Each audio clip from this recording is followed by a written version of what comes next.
Gustav and I broke up on the subway platform on the way to work, and it ruined my commute. I could no longer sit on the same wooden bench every morning, cupping coffee in my gloved hands, people watching with the sunny optimism of someone in love. I guess I could still sit on the bench, but it would be with the despondent anger and bad posture of someone whose relationship had dissolved just in time for Valentine's Day. There would be no hello to the empanada cart man, no high fives with the African refugee selling scarves. I would just sit on the hardwood bench, risking bed bugs, glaring at people through the clouds of my own breath. Even though getting to work involved a death march in the dirty snow through Bed-Stuy, I liked looking at all the people more glamorous than me on the way to their jobs. There was out-of-work model in blue corduroy coat, bald guy with hoop earring and beanie cap, bearded hipster with Charles Manson haircut and pea coat. Everyone was so beautiful, standing in the freezing wind, looking immune to it because they were already dead inside from living in Brooklyn. My soul needs to maintain a core temperature of at least 98 degrees to look on the bright side. Any slight drop in climate and I am giving the finger to kids in strollers when their parents are gone. It didn't help that everyone around me was in a relationship. After band practice, a time that should be reserved for shooting dope or banging chicks in an airbrush van, my band would snuggle on the living room couch with their significant others. I took to sitting in my bedroom by myself, staring at the ceiling and listening to Gary Glitter, feeling the cold, diddling hand of February reach through the cracks in the windows and rob me of my optimism. I was working at an antique store in Soho where the heat had suddenly stopped turning on and I had to walk around with a bright red nose following rich people and saying, "May I help you? No? Well, just let me know if you need anything." It was simply demeaning in the way that jobs helping rich people always are, where you start to feel shrunken and insignificant and question your own purpose in life. The owners of the store were really nice, rubbing their mittened hands together saying, "It is so cold, and he is an idiot if he thinks he will do better than you." On one particularly freezing day, a couple came in off the street. She was blonde with long hair and perfect rose-kissed cheeks. He wore a plaid scarf, a tweed jacket, and otherwise looked like he could be an underwear model. They gazed into each other's eyes with longing as he pointed to expensive objects, asking her if she wanted each one with a puppy dog eagerness that made me want to throw up. "Sweetheart," she said, gesturing to the vintage sign for a shoe shop. "What do you think of that sign?" "Oh, well, I think it would look great in the living room. Do you want it?" "Well, perhaps," she said. "I wonder how much it is." $5,000, one of the bosses said. "It is from 1920s. "Well, honey," he said, "we can get it if you think it'll go well in the living room." "But lover," she said, $5,000 is so much." "Sweet cakes," he said. "When it comes to what you want, money is no object." "Where did you guys find each other?" I asked, disgusted by their happiness. "eHarmony," they answered at the same time. "No way, really?" "Yes," the woman said, blushing just a touch more. "I never would have dreamed I would meet someone so perfect for me on the internet." I had always viewed meeting people online with skepticism. Sure, it was an option if I ever decided to cyber with vocally willing underage girls or Chris Hansen.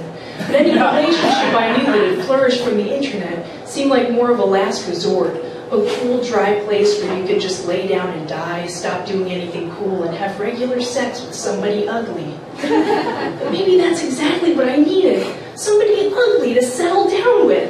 Somebody I could just let myself go with. Someone I could throw away all my old dreams for and get a new set of dreams. Dreams like microwavable chicken, cable television programming, and human reproduction. He warmed her hands in his, breathing on them while she looked at lockets. They spent $300 on a heart-shaped one and left the store. I went home and signed up for OkCupid, which should pretty much be called, "OkCupid, I'm doing this so I don't kill myself tonight." I filled out my profile honestly, maybe a little too honestly. The username I created was 45 RPM mayonnaise, which combined my two favorite things, crackers and mayonnaise. I figured it would weed out anyone who didn't like either, and I would only get emails from people who truly understood me. I got 3 messages in a row when I first signed up. The first was from a dude who worked at a record store and was kind of jacked, but he was only 5 feet tall. The next message came from someone named Super Sperms, who looked like Ted Nugent on the cover of Cat Scratch Fever, and bluntly asked if I wanted to get down.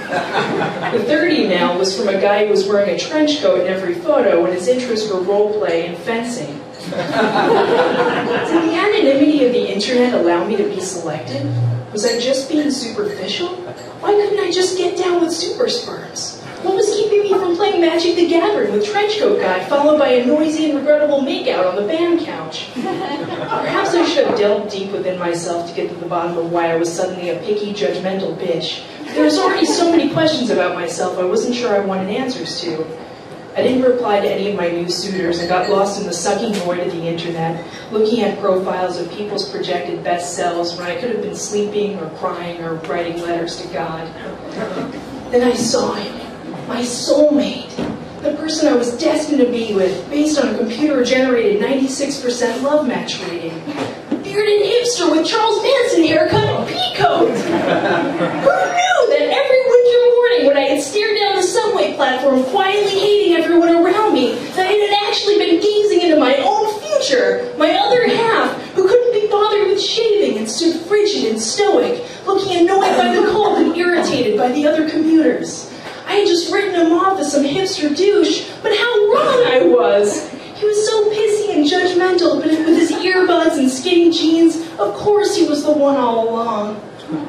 I made my first internet move, something I thought was funny by being intentionally creepy. A real cyber yawn and boob probe, which I thought he would have understood based on our 96% compatibility rating. I see you on the subway every day. We're obviously soulmates.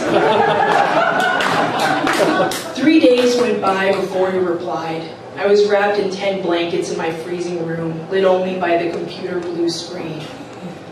Yeah, I usually take the subway. That was it. Our love had died before it even had a chance to blossom.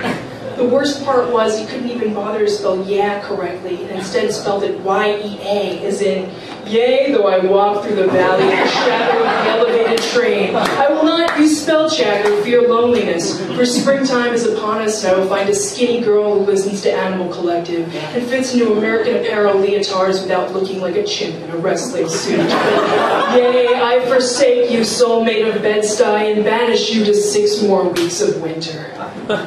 It was awkward after that, our love, because I still saw him every day, whether I wanted to or not. Discouraged, I deleted my profile and decided to leave my romantic possibilities up to chance and actual human interaction. The winter seemed to last forever, and bearded hipster pretended he didn't notice me, standing cold and indifferent to the elements, adjusting his iPod and yawning from seasonal ennui.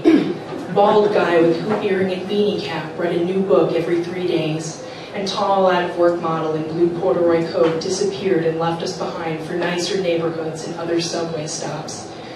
I hopped around on the platform, cold and waiting, rubbing hand against gloved hand, trying to replicate the feeling of something to hold on to.